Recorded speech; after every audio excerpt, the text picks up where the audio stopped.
from the obvious ones, many items since the start of football have been banned from football grounds, but some are a little obscure than others. Here is a small list of a few that I have found. Inflatables. Legend has it, back in 1986, Manchester City signed a player called Emre Verardi, an English player with Hungarian origin.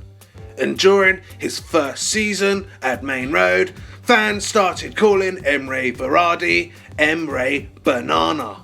Verardi, Verada, Banana. And he quickly became a fan favourite.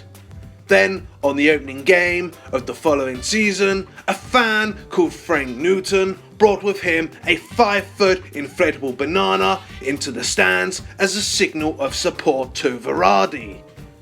This started a trend with many fans bringing in inflatable bananas in the following fixtures.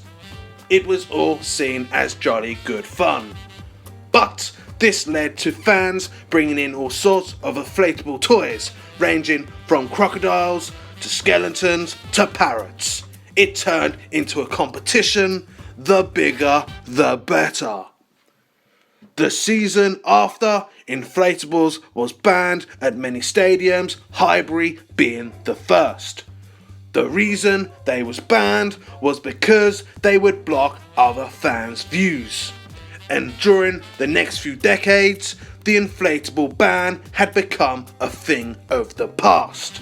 Then, in 2009, Sunderland versus Liverpool. A Liverpool fan threw an inflatable beach ball onto the pitch during play. Sunderland took a shot at goal, hitting the beach ball, deflecting and diverting the real ball into the goal. So the inflatable ban was reintroduced. But in 2016, a League Cup fixture, Manchester City versus Everton at the newer stadium, the Etihad. Fans was invited to bring inflatable bananas in for one game, and the fans did not disappoint, bringing bananas in their masses. The next time you see Manchester City play a game, look in the crowd and you will probably see the odd inflatable banana being waved around.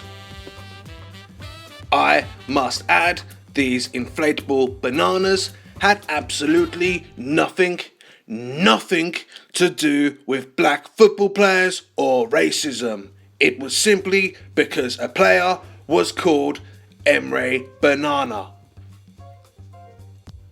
The football rattle, or ratchet, or clacker was very popular with fans at the end of the 19th century.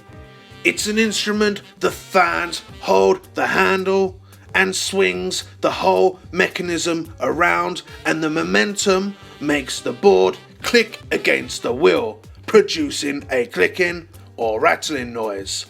The problem was they were made from heavy wood, and during the 60s and 70s, when football hooligans was rife, they became an ideal weapon. Fans would use it like a club and bang rival fans over the back of the head with it. So these was added to the banned items list. The laser pen, or laser pointer, became popular with fans in the early noughties. A handheld device that emits a laser beam, producing a small dot onto the target. Fans use these to blind players during games, and they have been banned from all football stadiums.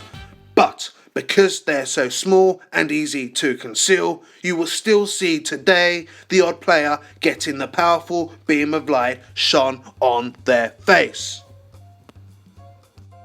The whistle banned for obvious reasons, as the referee needs to use one to control the game. It was probably one of the first items to ever get banned from football grounds. But there was one very famous incident during the 1982 World Cup. The game was France versus Kuwait, and somebody in the crowd blew a whistle during play. A few Kuwait players stopped playing, thinking the referee wanted to stop the game.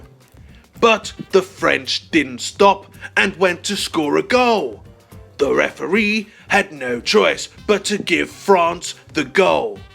But then the head of Kuwait's FA ran from the crowd onto the pitch, waving and demanding his players walk off the pitch and leave the game as a protest. After a bit of conflict, the referee actually went back against his original decision, disallowing the goal and gave a drop ball. But France went on to win the game fairly 4-1. The Vuvuzela became popular during the 2010 World Cup in Africa. Throughout the whole competition, all you could hear was this.